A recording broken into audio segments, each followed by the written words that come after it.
Hey guys, Retro Reviews here again with another Transformers video review. This time I'm taking a look at the second of the three basic class Beast Wars, or not Beast Wars, Robots in Disguise Predacons, and we'll be taking a look at Darkscream. Again, just like Gasskunk, Darkscream is a repaint from the Beast Wars Transmetals 2 line, and this was originally Night Glider. Again, was a Maximal. As you can tell, Predacons in Beast Wars were generally either reptiles or insects, and then mammals were Maximals. So this was originally a Maximal.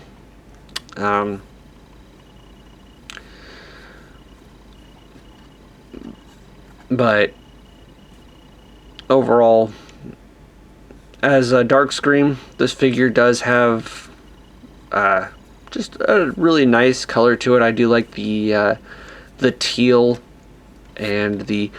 I know it's kind of really coming off as like silver chrome on camera, but it is, in hand, it's a little bit more of a champagne gold chrome.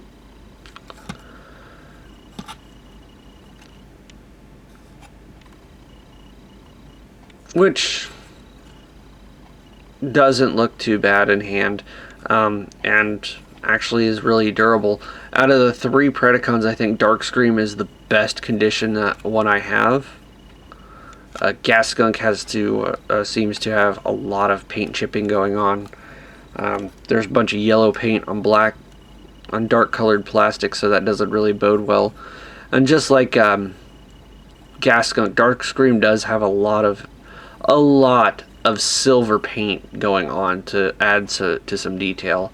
And then also in the beast face, we do have some really bright, sharp red eyes, as well as some asymmetrical design going on, as it is a Transmetal 2 mold, and some really nice gold paint to bring out some of those highlights, as well as some red paint to bring out the thrusters on here.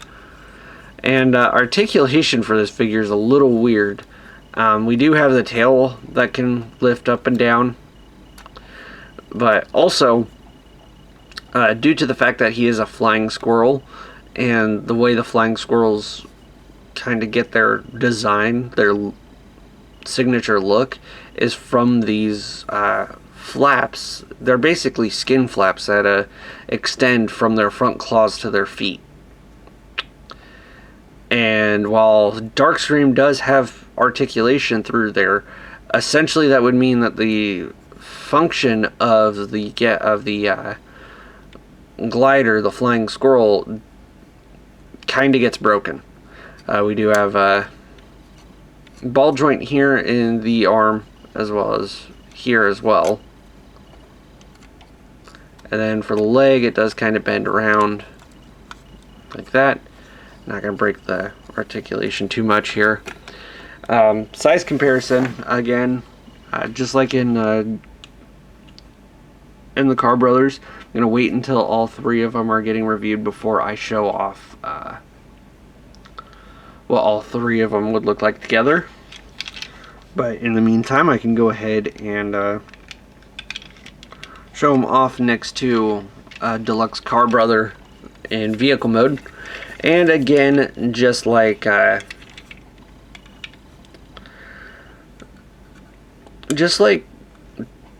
Gasskunk and Prowl, Darkscream and Sideburn do kind of share a lot of the same area, but aren't really the same in volume and density.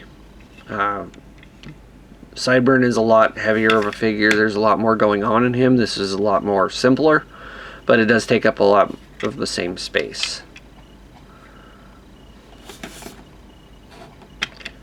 So that's what they look like together. And for some modern day figure comparisons, I'll go ahead and put it next to Ironhide so you can see that.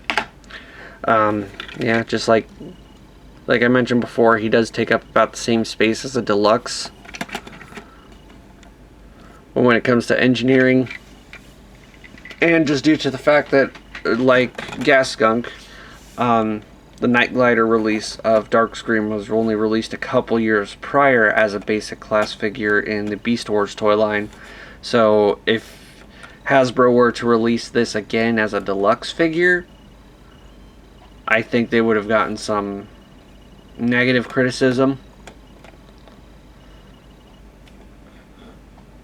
I think that might have been one of the contributing factors as to release it as a 3-pack instead of releasing it as releasing them as individual basic class figures.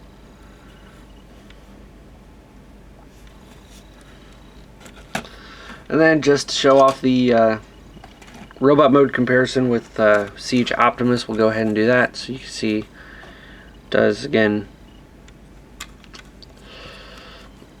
And we'll take a look at that again in robot mode here.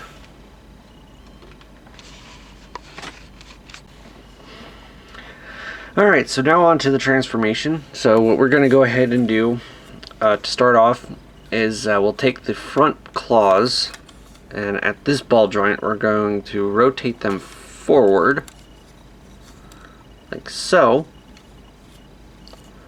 and then we're going to come down here and we're going to straighten the legs up and then rotate the feet around.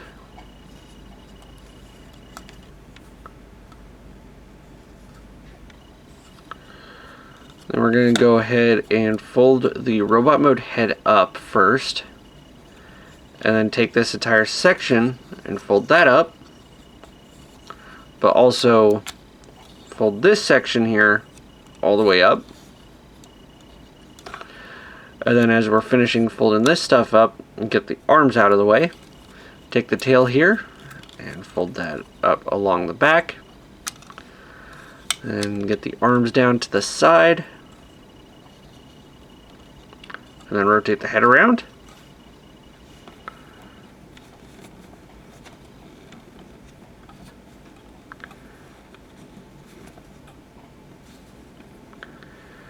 And there we have Darkscream in his robot mode, as long as he wants to stand up.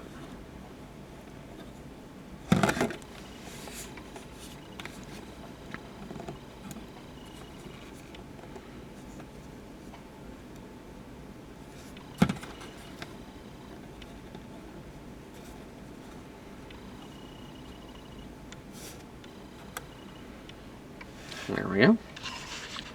Alright, so let's go ahead and take a closer look at that head sculpt. As is tradition with a lot of Beast Wars Transmetals 2 figures, we're going to have a little bit of a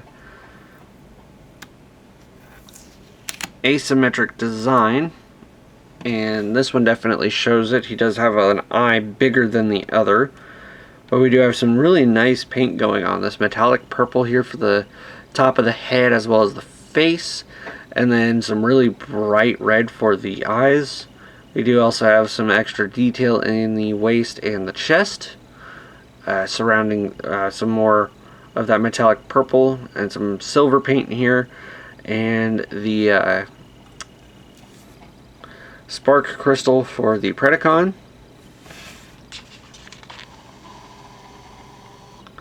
And go ahead and zoom out.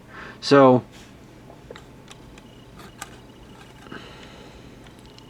yeah, pretty much everything else is about the same detail-wise in robot mode as it was beast mode. And I guess I did forget to go over the articulation of Gas Skunk in his review. Basically, it all stays the same in robot mode as it is beast mode, so not really anything much. And the tail weapon can kind of fold around to form a little mohawk claw thing. It's weird. It's not the most memorable, so that's kind of why I kind of forgot about it. So anyways, going ahead and taking a look. Also, I just kind of noticed this. The hollow spots on the inside of his forearms are molded differently. And it's kind of hard showing up on camera because of the lighting, but that's a nice touch. Anyways, articulation for this figure. The head does have a ball joint, so he can look full 360 degree range. Can't look down any, but he can look up pretty far, actually. Ball jointed shoulders can go that far out, as well as pretty much 360-degree range of articulation until it starts banging into the backpack. We do have waist articulation here, so it can rotate side to side at the waist. And then the hips are on ball joints. They can kick out that far off to the side and kick forward that far and back that far, but it does start banging up against the backpack. And then again, ball joints for the knees, which does also kind of do for a little bit of a thigh swivel, using that as a ball joint. Then ball jointed ankles, get a little bit of rocking motion as well as bend down that far. But forward is only that far. So pretty well articulated for a basic class figure.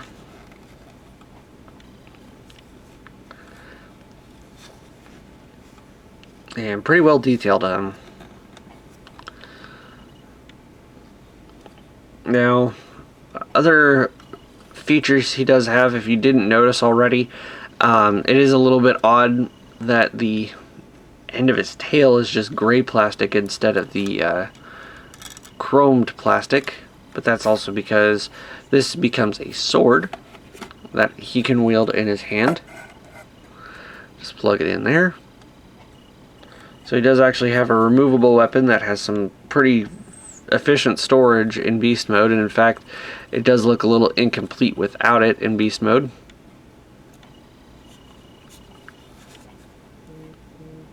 So there's that.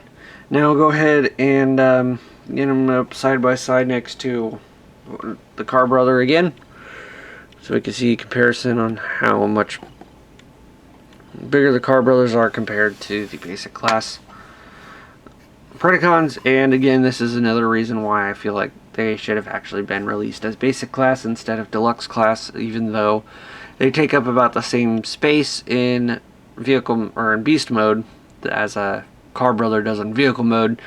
Their robot modes don't really change in much as size, so whereas the Car Brothers do a lot of folding and to get compacted down into their car modes. So Sideburn here is actually standing significantly taller than Darkscream now.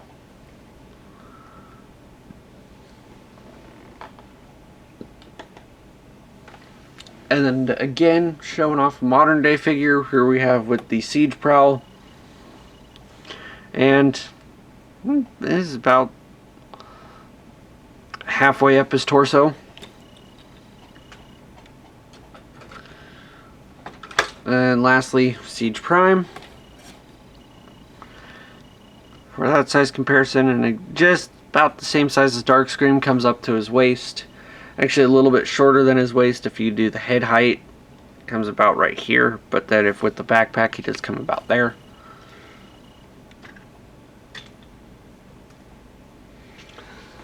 And then also to finish this off, we'll go ahead and bring out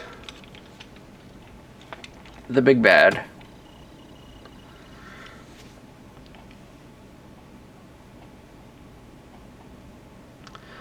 So there we have Darkscream, and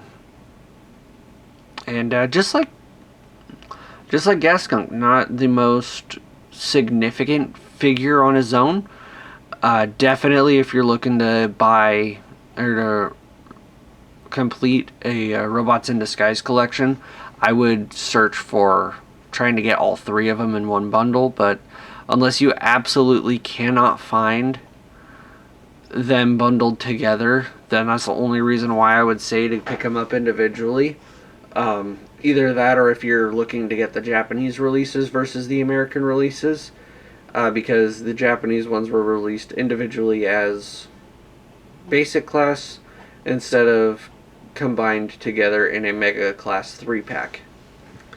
But one thing to point out is that unlike Gaskunk, Darkscream does have an accessory piece that could go missing if you buy this second hand, so just be wary of that. Otherwise, pretty solid figure. Again, wouldn't say absolutely go out and buy it on its own. Just try to find it with with his companions, but unless you can't find them bundled together, that's the only reason why I would say to pick them up separately. So that being said, I'll go ahead and wrap this up. This has been Retro Reviews. I hope you guys like this video review, and I will see you guys next time. Bye.